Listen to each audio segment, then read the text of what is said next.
Sesi wawancara kita ni yang akan kita bawakan mengenai Hari Kesihatan Mental Sedunia 2024. Jadi bila kita ni bercakap mengenai dengan mental ni, perlu sebenarnya kita ni menjaga kesihatan mental kita.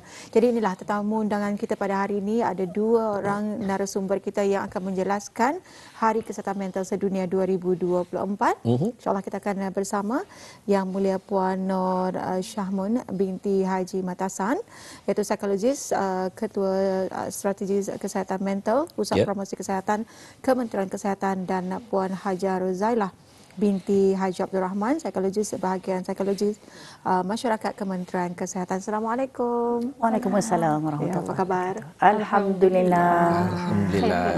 Jadi bukan calang-calang kita bersama untuk hari ini. Orang psikologis di Kuatiri kita ni dinilai ni. Awal sudah tadi kan, Muhammad kena tanya. Apa di sebalik keceriaan itu? Tidak mengapa. Hari ini kerana saya melihat pandangan indah sebelah saya ini. Masya Allah. Warna pink kan? Pink. Ayu rasanya. Baik, kita bersama dengan Yang Mulia Puan Nur Syahmun binti Haji Matasan untuk soalan pertama, ataupun mungkin juga bersama dengan Puan Hajah Rozailah mengenai dengan pihak kita ni pada 10 Oktober ini kita maklum ia merupakan Hari Kesihatan Mental Sedunia. Jadi mungkin Puan Syahmun sendiri dapat mengongsikan sedikit latar belakang mengenai Hari Kesihatan Mental Sedunia ini. Alhamdulillah, terima kasih Muammar. Sebelum itu yang saya mewakili pihak Kementerian Kesihatan ingin mengucapkan terima kasih kepada pihak RTB kerana sudi menerima kami sebagai tetamu narasumber pada pagi yang penuh ceria ni. Alhamdulillah. Merujuk kepada soalan Muammar tadi sebenarnya Hari Kesihatan Sedunia ataupun hariannya 10 hari bulan Oktober setiap tahun sememangnya adalah merupakan salah satu hari yang disambut untuk mengingatkan kita ni orang ramai, para masyarakat akan kepentingannya menjaga kesihatan mental. Betul. Okey, dan kesejahteraan diri kita ni. Okey.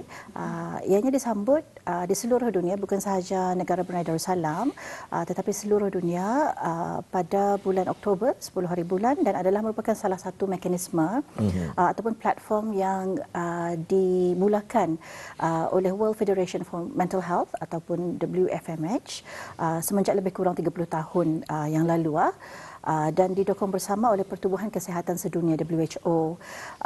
Objektif utamanya kenapa 10 hari bulan Oktober ni kita ni sambut ialah untuk meningkatkan kesedaran orang ramai akan kepentingan kesihatan mental seperti apa yang saya katakan tadi, dan pada masa yang sama menyelaraskan dan memberikan maklumat-maklumat pada seluruh penduduk dunia. Justru itu juga bagi pihak WFMH, World Federation for Mental Health, pada setiap tahun mereka akan mengongsikan tema-tema yang berlainan, tapi masih juga berkaitan dengan kesihatan mental. Jadi tadi Puan ada mengatakan pasal tema. Jadi apakah antara temanya dan fokus bagi sambutan Hari Kesihatan Mental Sedunia pada tahun ini, dan kenapakah tema ini yang dipilih, dan mungkin Puan ada penjelasannya tersendiri. Soalan yang bagus. Hari Kesihatan Sedunia seperti mana saya katakan tadi, setiap tahun lain temanya. So selalunya mengikut trend semasa.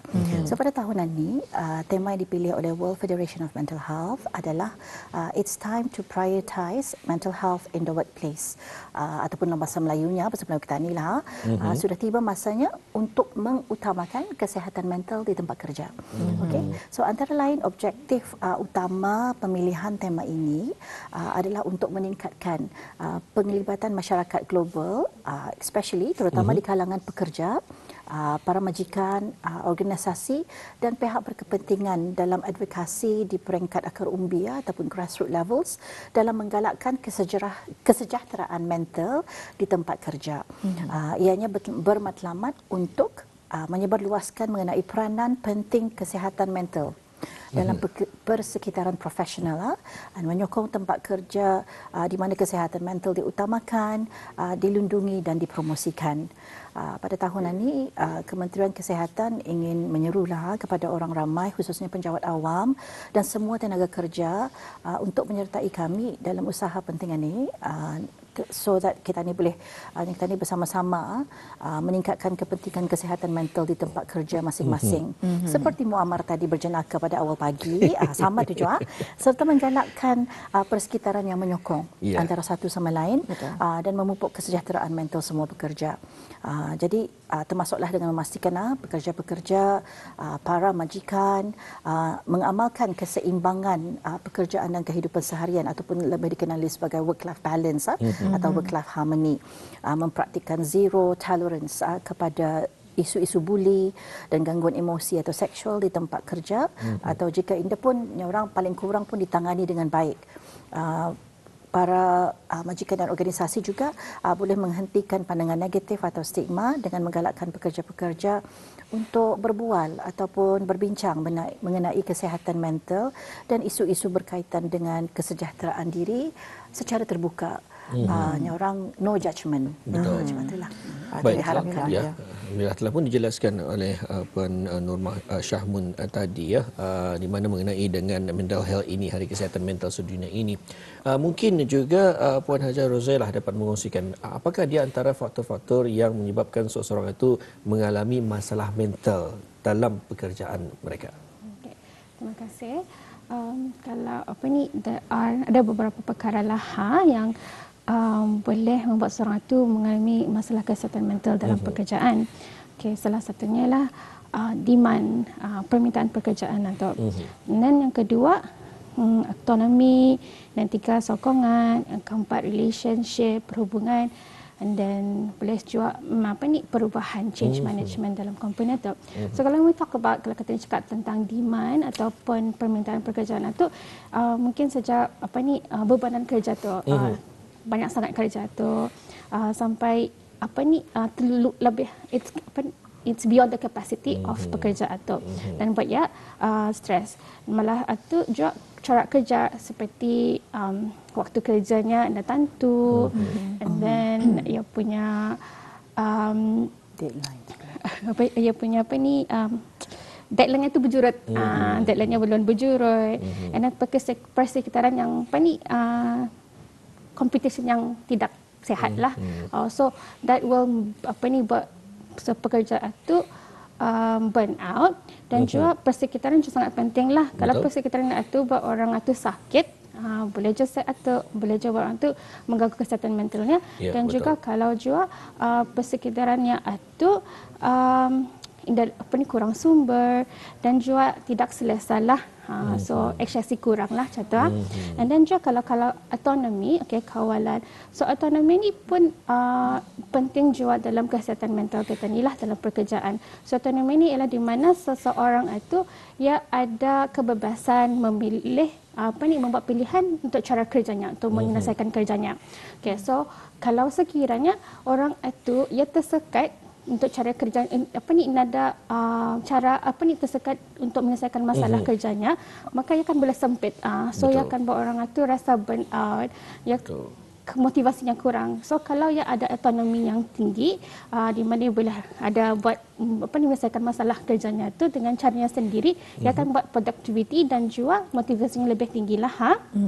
And then sokongan. So sokongan ini seperti yang telah dimention juga oleh Puan Syahmun, di mana tempat kerja itu rakan sekerja membagi sokongan yang kuat kepada ketani, kepada pekerja itu, dan bukan just hanya kepada daripada rakan sekerja, tapi juga organisasi itulah. Kalau sokongan ada, maka kesihatan mental itu boleh terganggu olehnya. So perhubungan itu it's more on communication lah. Dan kalau kita ni punya komunikasi itu kurang di dalam organisasi, bukan saja dalam organisasi, tapi dengan rakan sekerja itu boleh lagi akan membuat lebih banyak konflik. Dan apabila banyak konflik, banyak kita ni macam payah tidur, asyik lagi kerja apa. So kita ni indah mau, kalau boleh indah mau berdepanan dengan konflik. Dan itu memang kita ni punya nature indah mau bertebaran dengan konflik lah. Okey. So siapa akan cara mau? So kalau boleh tu juga kalau kita so cara kita ni menangani konflik itulah so sokongan dengan organisasi. And then change management. So change management ini apabila berlaku perubahan yang besar dan ketara, ia akan kita ni akan rasa sangat goyah, kan sangat goncang lah, especially kalau kita ni punya management berubah, bos dulu baik, ini bos, dan tukar tiap bos ni, bos lain. So macam kita ni indah tahu lah, bos ni macam mana usulnya. So itu pun, and then cara yang mengubah cara kerja kita ni, yang mengubah SOP kita ni, yang mengubah kita ni, apa yang kita ni biasa jadi benda yang yang indah kita ni biasa. So itu boleh mengganggu kesihatan mental seseorang lah. Baik, itulah yang penting juga Atul ya, dan juga kita untuk melihat dalam sesuatu organisasi berkenaan bila ada perubahan, bagi mereka yang mungkin mempunyai kuasa tersebut perlu juga berfikir cara sedemikian, bukan hanya setakat kata mengubah sesuatu pengurusan tersebut dengan sesuka hati, ataupun kita ni hanya melihat data-data daripada luar sedemikian tapi tidak memikirkan mengenai dengan perasaan ataupun bagaimana kita ni mengatur anak-anak buah kita ni. Jadi amat penting juga ya dalam perubahan-perubahan ataupun faktor-faktor yang telah dikongsikan oleh Puan Hajah Rozailah berkenaan. Jadi mungkin ada saranan ataupun nasihat mengenai dengan kepentingan penjagaan kesihatan mental tempat kerja. Mungkin boleh berkongsikan cara-cara mengutamakan kesihatan mental di tempat kerja ini. Okay. So ini probably itulah sejak Puan Chairman boleh tambahlah sekarang lah. So kita berbincang-bincang, chill. Because ini kami punya forte lah kan, macam itulah. So kalau dalam penjagaan, dalam sarana menjaga kesihatan mental ini, semua itulah semua mesti menjaga dari individu, gerakan sekaja, even organisasi. Okay? So dalam individu itu apa yang kita ni dapat kontrol lah. So itu menjaga diri kita ni sendiri. Okay, menjaga diri kita ni sendiri ialah kita ni punya makan minum kita ni, make sure makan teratur, jangan makan masa lapar. So and then kalau mampu kita ni jaga makanan yang sihat lah. Okey, lepas tu tidur kita ni dan rehat yang mencukupi, dan juga kesihatan exercise kita ni juga. Itu yang kita ni dalam kawalan kita ni, dan pada prioriti kita ni dalam untuk mengimbang kita ni punya work life balance itu juga. Menjaga boundary kita ni, melihat di mana kita ni dapat lihat paritilah kita ni di mana kita dapat menjaga boundary kita ni tu. Ini family time, ini kita ni punya waktu kerja, ini sama anakku. So itu lagi satu topik besar lah juga. Tapi kita ni ini something kita ni dapat cuba carilah apa yang boleh buat kita ni mengimbangi lagi kita ni punya kesihatan mental dari segi kerja dan juga kita ni punya kehidupan seharian. Dan itu not just kesihatan, dan kita ni cuba cari job benda-benda yang boleh meningkatkan kesihatan mental kita ni dan juga fizikal kita ni. And then kalau sekiranya macam benda ini dapat luar kawalan tiap macam indah, kita ni sudah cuba yang terbaik tetapi masih lagi mengganggu kesihatan mental kita ni, jika perlu kita ni berjumpa dengan profesional kesihatan lah, kesihatan mental. Okay, so and then after that kita ni boleh juga guna saranan kepada rakan sekerja, be open-minded,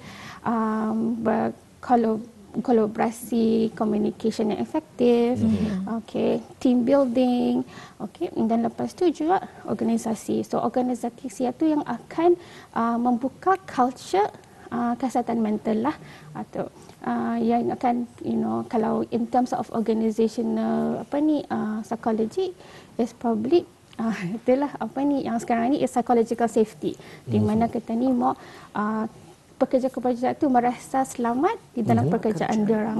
Okey. Silakan tambahan. Baiklah.